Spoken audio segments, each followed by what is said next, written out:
everyone, this is Coach Diana, and I am going to be answering a couple of questions today. One is all about, I got this actually from a gymnastics parent, but it was all about how to help their child stay kind of focused even when season was over.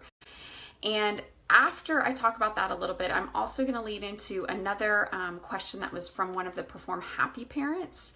And part of the answer will actually be part of what I talk about in the first part. So how do you stay focused even after season? I think that one of the best things that athletes can do is to set some goals. And I think whether you're in season or out of season, setting goals is really, really important, but you do it a little bit differently.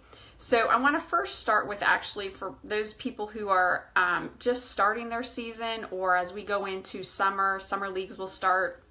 And so how to set goals for those seasons, and then also for those people who are just finishing their season and kind of looking forward to next season and kind of the future, the summer of practice. So if you are just starting your season, like I know recently figure skaters started their season, and like I said, summer leagues are about to start. So if you're just starting, you want to set goals, and everybody thinks that's pretty easy. It's actually more difficult than you think. And it's also really important that we set different kinds of goals. So if you're starting your season, I think it is important to set some outcome goals, things like I want to qualify for this certain event, or I hope my team or myself makes it to this tournament play. It might be I want to win something, and all of those are great, and I think they are necessary. The problem with outcome goals only is that you don't have total control over your outcome goals. So, winning, you could have the best competition of your life, and somebody else might beat you. And so if you only have outcome goals, you might set yourself up for frustration and feeling like you've been a failure. So I think while outcome goals are really, really important, I think we also need to set a couple other types of goals. So I'm going to kind of focus on those. One would be what we call performance goals. And those are all about yourself. So there's no comparison in a performance goal. So it might be that you want to better your time of your race from last meet to this meet. Or you might want to make more of your free throw shots this game versus last game. Make more of your double axel turns, or something where it's all about you and that's it. The other piece of it is what we call process goals. And process goals are what I think of as kind of the technique goals. So if you have this outcome goal to go to a specific qualifying meet or a tournament, what is it that you need to do in practice every day to help get you there? If you want to better your time from one race to the next, what do you need to do in practice to get faster, to be able to do that? And so I look at that as kind of a technique goal. Do you need to change something about your run or something about your positioning, things like that? I think those kinds of goals are really important for anybody who is in season or getting ready to start their season, the summer league, etc. For those people who are just finishing season, which I know gymnastics pretty much is wrapping up right now. This last weekend there were several ending meets. I think there's just a couple more for the upper levels, and that's it. So how do you stay focused during summer when there's a lot of things going on? And maybe a lot of things pulling your attention to different directions? Setting goals is also important, but I would do it a little bit differently. For this time of season, during that kind of the off season, I would set more long-term and short-term goals. And so long-term goals might be, okay, what do I want to be doing for next season? Where do I want to see improvements? Do I want to have this skill, or do I want to be in this level? Things like that. But then you have to back it up. And I think one mistake that athletes make a lot of times is they forget to set the short-term goals that are the stepping stones to get them to their long-term goal.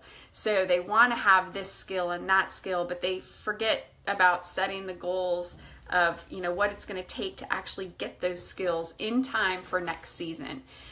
in gymnastics, for example, if you want to do a skill on balance beam, you don't usually start off on high beam. You usually start off on the floor beam, the low beam, something like that. And so you take steps, gradual steps, to get you up to doing that skill on the high beam by the time season comes around. So I think looking ahead and having some goals that are kind of far out at the end of summer, by the time season starts, is really important. But then taking a big step back and saying, okay, what do I need to do each week in practice to try to help me reach these goals? And certainly part of that short-term goals should be process goals. So what are the techniques that you need to be working on to try to better the skills? Okay, so that's one thing. Then a second question actually came from one of the Perform Happy parents, and I'm just going to read it to you. My daughter is an 11-year-old level 6 gymnast moving to level 7.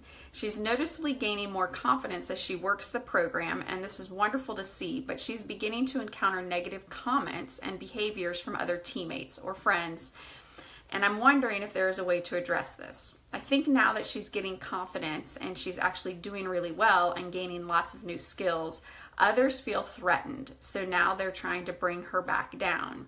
Is there any way to help her maintain her self-confidence but deal with the negative comments at the same time? Okay, so I'm going to try to address that. You know, first of all, that's so unfortunate that happens. And I think one of the biggest things that you need to do first off is make sure that you have a conversation with your daughter and just talk to her about the reality of how some people really, to make themselves feel better, they try to bring other people down. It's like they want to try to take your sunshine away. And, you know, it's hurtful and it's upsetting, but she can overcome it. So understanding that some people are like that might just help. Then I think the next thing that you do is maybe together you come up with some strategies of a way to kind of get rid of the negative comments or not hold on to the negative comments when she hears them in practice. Because certainly if she's hearing all these negative comments and focusing on that, it's going to take her focus away from doing the skills and focusing on the skills that she needs to keep making improvements and to keep her confidence up on the ones that she does have. So I think of this kind of like a bounce back routine, if you guys have done the bounce back routine yet, where you kind of let go of your mistakes. And I think, you know, for this, one of the things that I've had athletes do in the past when negative comments have been an issue for them is have the athletes make some kind of trash can. And they can do this really in their mind, or they can do it for real. And so some of the things, depending on the age of the athlete, that I might have them do is, I don't know if you can see me, but you kind of one thing you can do is put your hand on your hip, and then you've made like this little trash can. And so you can literally take comments and throw them through the trash can. You can also do it more simply by putting your fingers together, and now you've made a trash can here that you can throw comments through. It's just a way to symbolize getting rid of them, letting go of them, at least during practice. So she can think about that, or she can come up with some way. It might also be something like, you know, you just kind of throw it down on the ground and you stomp it away. Anything that she can do that makes her feel like she's letting go of the negativity, so that she's not focusing on that is going to be a really good thing. But then after she lets go of it, then I would suggest, you know, just taking a deep breath, or maybe 2 deep breaths, to help her kind of really let it go and then be able to refocus on her gymnastics. And that's what's most important. So focusing, then she can go back and focus on what her goals are. And maybe she's made practice goals for each day. Maybe she's made a goal for the week. And maybe she's just kind of has long-term goals that now she needs to make some weekly practice goals that will help her so that she knows kind of what to focus on. If she's on bars, what is it that she's going to focus on, or beam or vault? So that's kind of the step 2.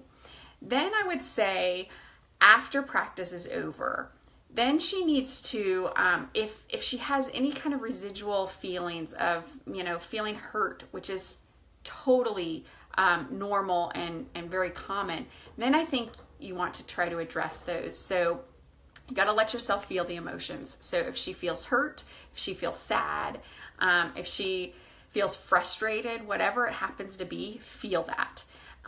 And so that might mean, crying for a little while, letting that go, and that's perfectly okay. And then I would really encourage her to pick up a journal and start writing about it. Like, she could write the comments out. She could tell how they made her feel. And then after she does that, then I think she needs to really focus on what her accomplishments were at practice that day. And kind of in the bigger picture, what her accomplishments have been thus far. So she's starting to regain all this confidence and doing skills and doing really well. She needs to focus on that and remind herself of all the progress that she's made. I think that's really, really important.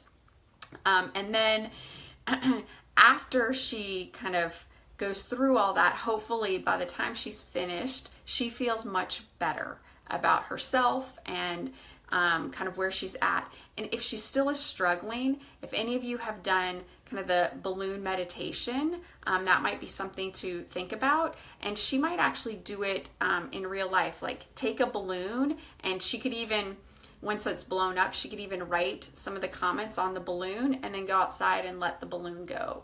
So that again, she's just reinforcing, letting the negativity out and focusing on the positive.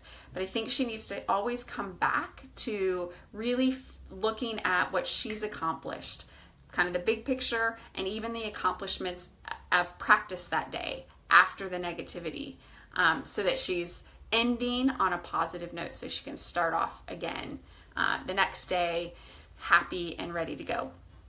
And then hopefully over time, those comments will just stop. When people don't get the reaction that they're hoping for when they put other people down, generally it does stop. And if it continues and it gets worse, you might have a conversation with the coaches as well to make sure that they're aware of it, and then maybe they can kind of intervene and kind of help mediate or end the conversations that are negative. So, all right, so those are my tips. And if you guys have any questions or any other specifics about this, please feel free to leave a comment and I will try to address them or answer them in a future Facebook Live. All right, thanks so much. Bye.